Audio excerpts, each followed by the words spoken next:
Hay algunos misterios extraños sucediendo en la NBA, desde jugadores que desaparecen por completo, hasta un juego de arcade embrujado por un jugador de la NBA. Estos son misterios sin resolver de la NBA. Y para el número 1 tenemos que hablar sobre un videojuego que está embrujado por un jugador de la NBA. Drazen Petrovic fue una estrella en la NBA y es considerado uno de los mejores jugadores europeos de todos los tiempos. Comenzó su carrera en los Portland Trail Blazers, donde luego fue transferido a los New Jersey Nets. Petrovic fue uno de los mejores tiradores que la NBA había visto. Creo que es el mejor tirador que he visto en mi vida. ¿Mejor que Ray Allen? Era Steve Curry antes de Steve Curry, pero después de solo 5 temporadas en la NBA, recibimos la peor noticia posible. Un momento de silencio por Drazen Petrovic, la estrella de los Nets. Fue asesinado el lunes por la noche en un accidente automovilístico en Alemania. Era conocido como uno de los jugadores de la NBA más trabajadores y uno de los mejores tiradores extranjeros de la liga. Pero el verdadero misterio de todo esto es cuando el videojuego NBA Jam salió en 1993, justo antes de la trágica muerte de Drazen Petrovic. Como era una de las estrellas más brillantes de la NBA, fue incluido en la primera versión de NBA Jam, un juego de arcade de baloncesto que dominaría los años 90. La trágica muerte de Petrovic ocurrió después de que se construyeran y enviaran todos los juegos de arcade, por lo que todavía se podía usar en los New Jersey Nets. Pero fue una noche cuando el creador de NBA Jam notó algo extraño sucediendo con el juego de arcade. De alguna manera, el juego operado con monedas en el modo de atracción cuando nadie está jugando, de vez en cuando simplemente llamaba a Petrovic de la nada. Así que sabes que la gente se dio cuenta de que había algo así como un juego embrujado, y no sé cómo podría suceder esa falla, ¿o qué? No tiene ningún sentido. Ahora, tener un fantasma en un videojuego podría ser lo más extraño que he oído. Pero algo aún más extraño es cómo se creó Yao Ming en el laboratorio.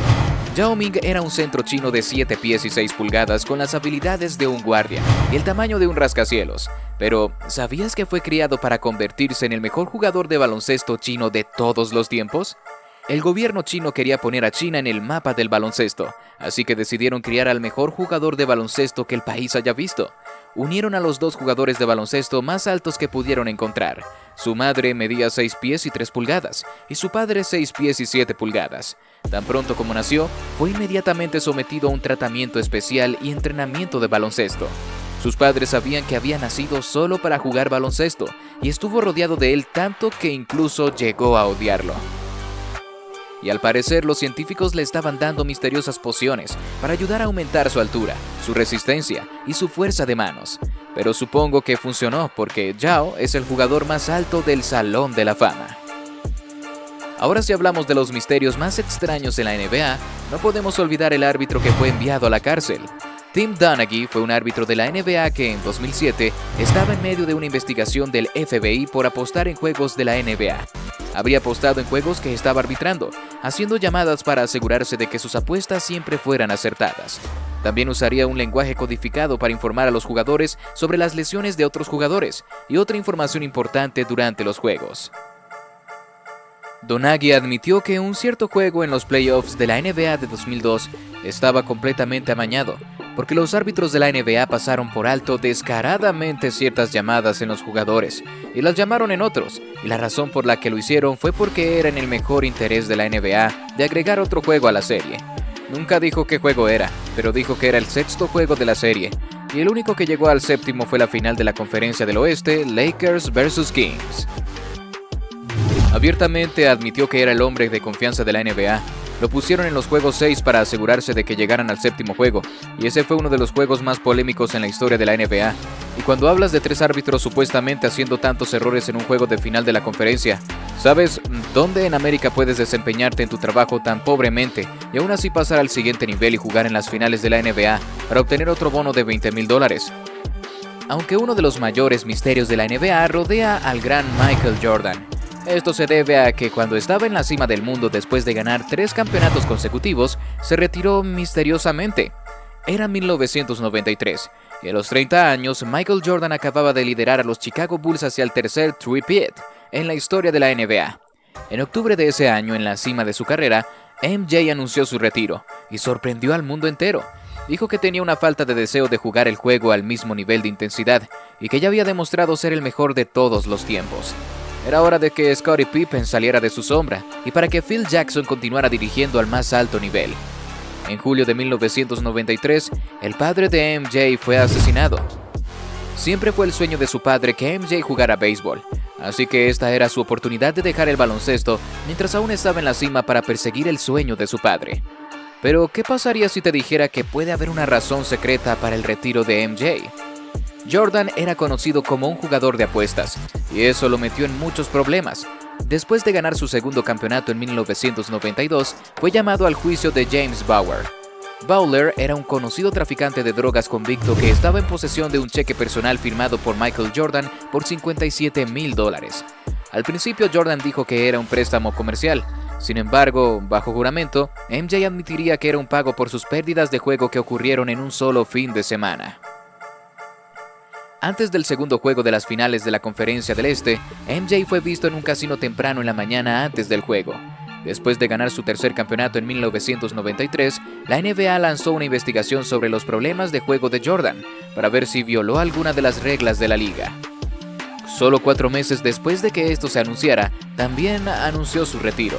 Se rumorea que MJ tomó un acuerdo secreto con el comisionado de la NBA, David Stern, para salir de la NBA por cierto tiempo como una suspensión. Pero en lugar de arruinar la reputación del jugador, decidieron que MJ aprovechara este tiempo para intentar jugar béisbol. Pero si eso no fuera lo suficientemente loco, cuando MJ regresó, lideraría a los Bulls hacia otro three-peat. Estaba claro que Michael Jordan era el mejor jugador del mundo, y que incluso podía decirles a los árbitros cuando lo golpeaban. La recogió y luego dribló. Nunca lo noté, y él no lo notó con las 2 manos. Sí lo hizo. ¿Tú crees, Michael? Sí. 55. Hit. Se vienen 2 más.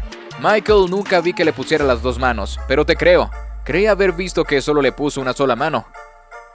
Uno de los antiguos compañeros de equipo de Michael, John Paxson, hizo una entrevista con el ex supervisor de árbitros de la NBA, Daryl Garretson. Él le dijo a Paxton que Jordan se salía con la suya en muchas faltas, porque los árbitros sabían que la gente pagaba mucho dinero para ver a Michael Jordan jugar, así que se aseguraban de que Jordan no saliera del juego. Pero ser tan bueno que los árbitros te den cada llamada no se compara con ser asesinado por tu propio hermano. Bryson Dell fue una selección del top 10 en el draft de la NBA y jugó solo 8 años antes de retirarse a los 30 años. Después de retirarse no extrañó para nada el baloncesto. Viajó por el mundo y disfrutó de su tiempo alejado del juego. En el 2000 se estableció en Tahití y compró un barco al que llamó Hakuna Matata. El 6 de julio de 2002, Bryson junto con su hermano Miles y la novia de Miles zarparon de Tahití hacia Hawái. Pero sin saberlo, este viaje cambiaría sus vidas para siempre. El Hakuna Matata de Lawrence Wright fue encontrado frente a la costa de Tahití sin señales de los 3 pasajeros, como si hubieran desaparecido en el aire. Sin embargo, unos días después, el barco fue visto atracando de nuevo en Tahití, pero había un solo problema. Solo había un pasajero, y era el hermano de Bryson, Miles. La policía intentó todo para encontrar a Miles, pero había desaparecido. Fue hasta que recibieron una pista sobre su paradero. Estaba en una playa relajándose en México. Sin embargo, cuando la policía llegó allí, descubrieron que Miles habría sufrido una sobredosis y había caído en coma. Lamentablemente murió el 28 de septiembre. Nunca se encontraron los cuerpos de Bryson y su novia del viaje en el Hakuna Matata. Desafortunadamente, Bryson no es el único jugador de la NBA que ha sido asesinado. Lawrence Wright fue la 7ª selección del legendario draft de la NBA de 1996, que nos trajo jugadores como Kobe Bryant, Allen Iverson y Steve Nash. Wright era un centro de 6,11 pies, que jugó para 5 equipos de la NBA, Clippers, Hawks, Kings, Grizzlies y Cavs, pero se hizo un nombre en Memphis, donde tuvo sus mejores años como jugador de la NBA. En su carrera ganó alrededor de $55 millones y fue un jugador sólido en la NBA, pero su historia es más famosa por lo que sucedió después de su retiro. En la noche del 18 de julio de 2010, Lawrence desapareció por completo. Tanto los Grizzlies como la ciudad de Memphis ofrecieron una recompensa de $5,000 por cualquier información sobre su paradero. Pero solo 10 días después, el cuerpo de Wright fue encontrado abandonado en un campo. Había sido disparado varias veces y dejado en el campo para pudrirse. Inmediatamente su ex esposa fue sospechosa. Habían estado divorciados durante más de 5 meses y ella tenía todos los motivos para cometer el crimen. Tan pronto como Lawrence murió, ella pudo cobrar una reclamación de seguro de vida de $1 millón, pero su ex esposa no pudo hacerlo sola. Ahí es donde entró su jardinero Billy Ray Turner. Habían tenido una relación romántica, y su ex esposa convenció a Billy Ray para que le ayudara a cometer el asesinato. Fueron acusados de asesinato en primer grado en 2017, más de 7 años después del crimen. Shira se declaró culpable, pero Turner afirmó que era inocente y fue a juicio. Fue condenado por asesinato en primer grado y sentenciado a cadena perpetua, mientras que su ex esposa Shira solo recibió 30 años. La parte más triste fue que Lorenzen intentó llamar al 911, pero el oficial no pudo averiguar su ubicación y entenderlo. Luego solo escucharon disparos. El número de camiseta de Lorenzen, 55, fue retirado el 4 de febrero en la Universidad de Memphis, donde siempre será recordado. Ahora, tan extrañas como han sido estas historias, se pondrán aún más extrañas. Wilt Chamberlain tiene el récord de la mayor cantidad de puntos anotados en un juego de la NBA, pero un récord aún más extraño es la cantidad de mujeres con las que durmió. Hiciste una declaración, y esta declaración te va a seguir por un tiempo. ¡Por un tiempo! De que te acostaste con más de 20,000 mujeres. Se dice que durmió con 20,000 mujeres. Si comenzó a los 18 años, habría necesitado dormir con una mujer y media todos los días. No sé qué es más impresionante, eso o anotar 100 puntos en un juego. Después de hacer todo eso, hay que pensar que Will tuvo algunos hijos, pero según él, nunca tuvo hijos. O sí los tuvo, porque uno de sus hijos podría ser Otto Porter Jr., o al menos su nieto. Quiero decir, míralos, se ven exactamente iguales. Pero Wilt Chamberlain no es el único hombre grande con algo extraño sucediendo. Anthony Davis tiene un secreto que no le está contando a nadie. Davis creció en Chicago, una de las ciudades más peligrosas del país, con 695 homicidios solo en 2022. Es peligroso caminar por las calles, y mucho más crecer allí como niño. Uno pensaría que Davis tendría problemas para dormir por la noche con toda la delincuencia que lo rodeaba, y de hecho tenía problemas para dormir, pero no por la razón que se podría pensar. Número 7. ¿Qué aspecto le gustaría mejorar de sí mismo? El tenerle miedo a la oscuridad. ¿En serio? Sí. ¿Duermes con luces encendidas por todos lados? Sí, dejo la TV encendida, la luz del baño. Alguna tiene que estar encendida. El AD de 6 pies y 10 pulgadas le tiene miedo a la oscuridad. Dijo que vio demasiadas películas de terror cuando era niño y lo afectó de por vida. Pero en 2017, DeMarcus Cousins quiso ayudar a Davis a superar sus miedos, así que decidieron ir a una casa embrujada. Davis se asustó tanto que no pudo soportarlo más. Pero eso no es todo para AD, porque hizo la broma definitiva y engañó a todos.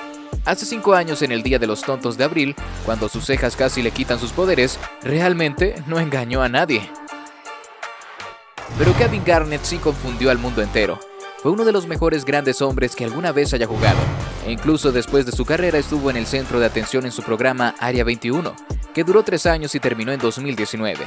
Pero su programa lo hizo viral por algo que nadie esperaba. Todo el mundo hablaba de él en Twitter y en todas las noticias, porque nadie podía entender cómo la capucha se mantuvo en su cabeza. Creo que se la pega en la cabeza. Ok, esa es la pregunta. ¿Tú qué crees? ¿Qué piensas que hay ahí? Mucho movimiento, eso es mucho movimiento. La gente en todas partes intentaba descubrir cómo era posible que su capucha no se cayera, pero las ideas eran demasiado para Garnett, y tuvo que hacerle saber a todos lo que realmente estaba sucediendo. Es algo así como velcro lo que tienes allí, que siempre la tienes de un lado así. Cuando te cortas el recién te rapas, ya sabes, cuando vuelves simplemente es como un pequeño papel de lija, así que si te pones la capucha en la cabeza simplemente no se moverá.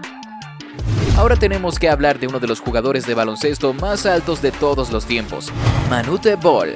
Manute medía 7 pies y 7 pulgadas. El entrenador Don Philly supo de inmediato que sería una estrella de la NBA cuando lo vio en las calles de Sudán. El único problema era que nadie sabía cuántos años tenía Manute, ya que no tenía un certificado de nacimiento oficial de su país. Coach Philly logró que Ball viniera a los Estados Unidos, y cuando llegó al estado de Cleveland, el entrenador Mackey dijo que le inventó su cumpleaños, ya que ni siquiera Ball sabía cuántos años tenía.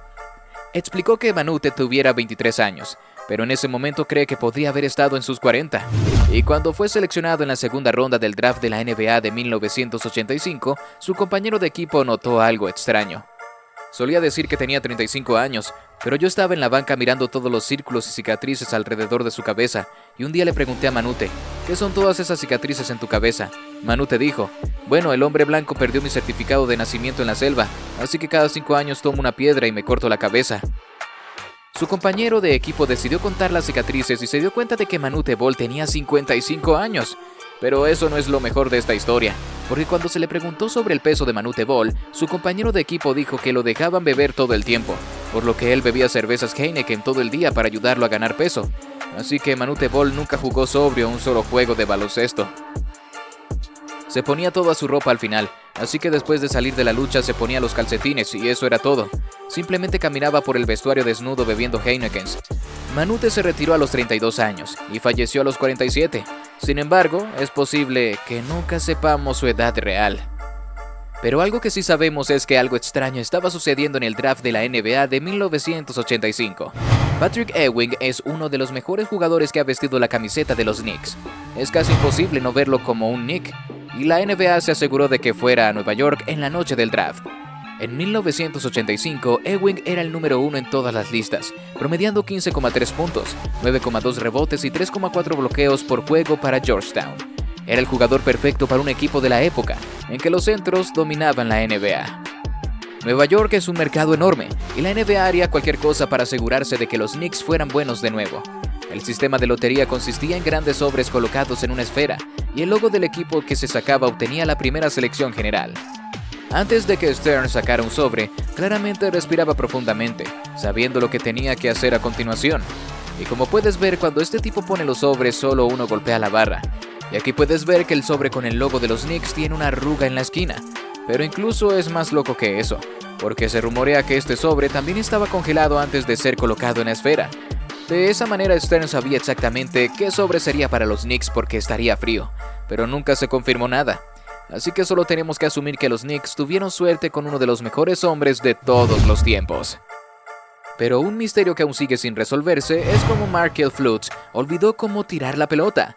Era el 22 de junio de 2017, y todavía sigue siendo uno de los drafts más extraños en la historia de la NBA. Fue la noche en que los Sixers tomaron a Markelle Fultz en la primera selección general, después de intercambiar su tercera selección y futuras selecciones de primera ronda con Boston. La selección resultó ser Jason Tatum, pero Markelle Fultz era claramente la selección número 1, y emparejarlo con Joel Embiid y Ben Simmons parecía ser una victoria para ambos equipos.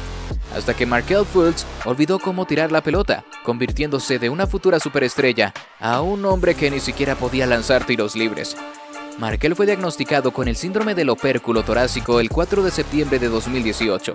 Implica la compresión o irritación en el opérculo torácico, el área entre el cuello y el pecho superior, lo que hace casi imposible que él tire la pelota. Pero, ¿cómo lo contrajo? Bueno, hay una teoría de que Markelle estuvo involucrado en un accidente de motocicleta. E incluso él dijo que andar en bicicleta era su primer amor antes del baloncesto, y que tiene las cicatrices para probarlo. Lo que hace esto tan extraño es que una de las causas más comunes del síndrome del opérculo torácico es el trauma debido a un accidente de vehículo motorizado, especialmente de una motocicleta. Ahora nunca se ha demostrado nada, así que tal vez nunca sepamos lo que realmente le sucedió a Markelle Fultz. Estas son algunas de las historias más extrañas de la historia de la NBA. Pero si quieres más, echa un vistazo a 12 cosas que no sabías sobre Michael Jordan.